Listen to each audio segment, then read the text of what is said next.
पुराने जो industrial parks है उनके बारे में कुछ है? ऐसे ही एग्जाम पास करते हैं ना।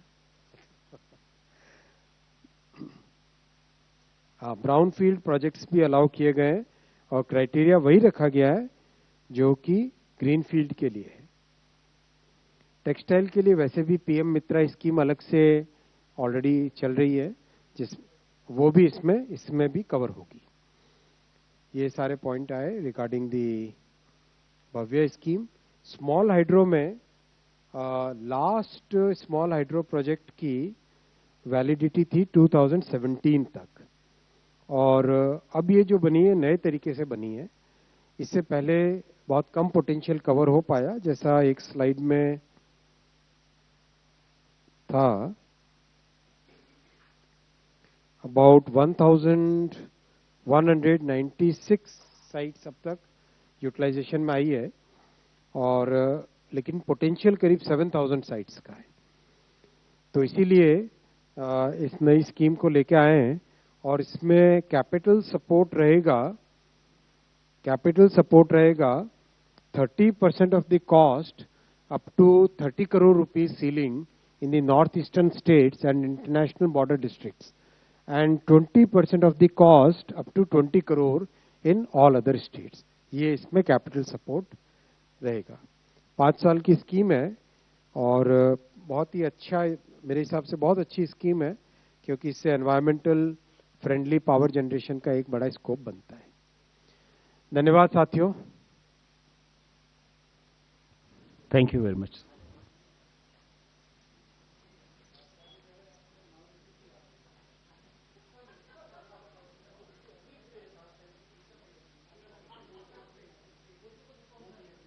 आज उत्तर प्रदेश का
Yeah. So how confident you are with getting?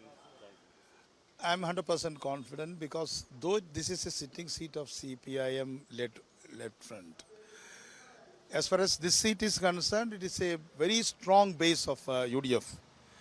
Only one or twice LDF could win in a precarious situation. So I am very confident. So when we check the election history in Kerala, to get Trivandrum and Kollam is a major part of these elections to rule the Kerala. So do you think UDF can rule in Kollam, Thiruvananthapuram district, so that can come to power again?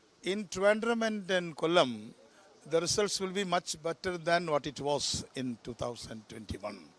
And cleverly, Congress leadership and UDF leadership has crafted the candidature and the election work and the response to the Pudu Yuga Yatra, the New Age Yatra led by Vedi Satisan, was a huge success.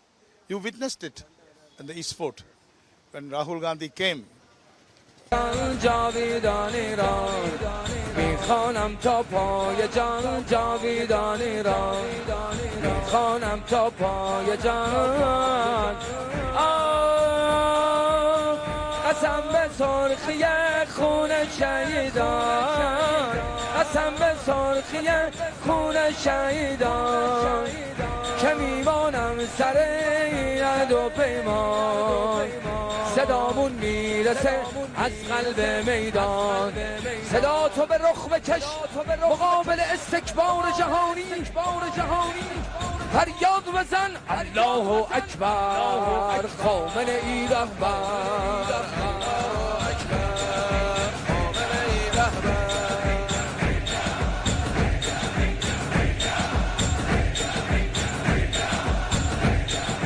فریاد هر مرد و زن جاویدان ایران میگی این جاویدان ایران رو میگی یا نه ما زیر بیرق آقا قمر منیر بنی هاشمیم فریاد هر مرد و زن جاویدان ایران فریاد هر مرد و زن جاویدان ایران پایان لباد عشق من جاویدان ایران پایان لباد عشق من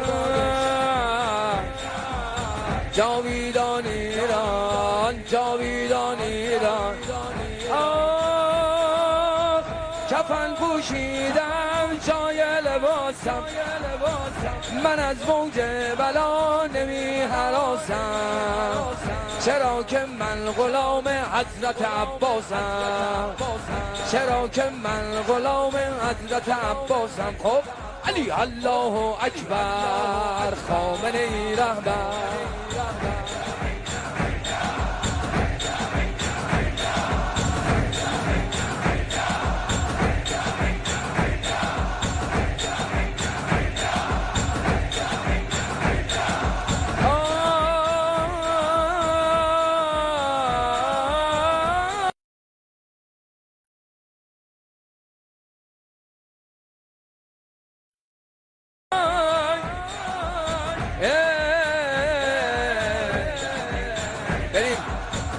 هیدر تو بگو هیدر تو بگو هیدر هیدر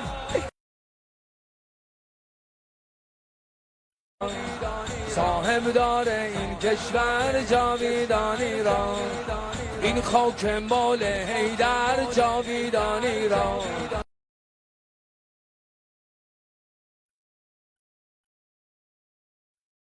این خاک مال هیدر فریاد بزن هیدر هیدر سر کوی بلند فریاد کردن سر کوی بلند میخونی با من یا نه سر کوی بلند فریاد کردن علی شیر خدا را یاد کردن علی شیر خدا را یاد کردن علی شیر خدا یا شاه مردان علی شیر خدا یا شاه مردان دل ناشاد ما را شاد گردان شهادت را نصیب ما بگرد وقتشه علی الله اکبر خامنه ای رهبر حرکت کن حرکت کن حرکت کن حرکت کن دورتون بگردم حرکت کنیم لطفاً جلوی سنگایی نستید مردم دارن میان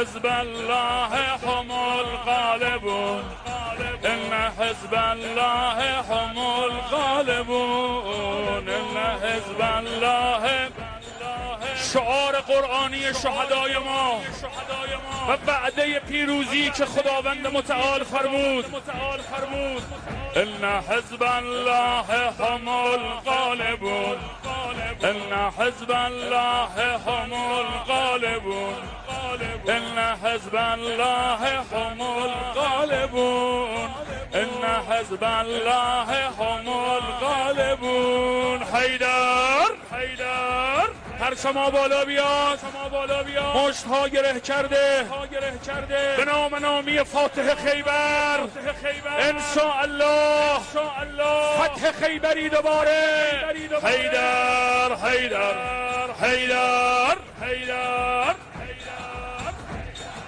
صدای این روزها و شبهای ملت مسلمان ایران. خیبر خیبر یا صهیون،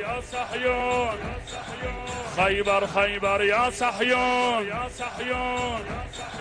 جیش محمد قادمون. خیبر خیبر یا صهیون، جیش محمد قادمون. حیدر حیدر حیدر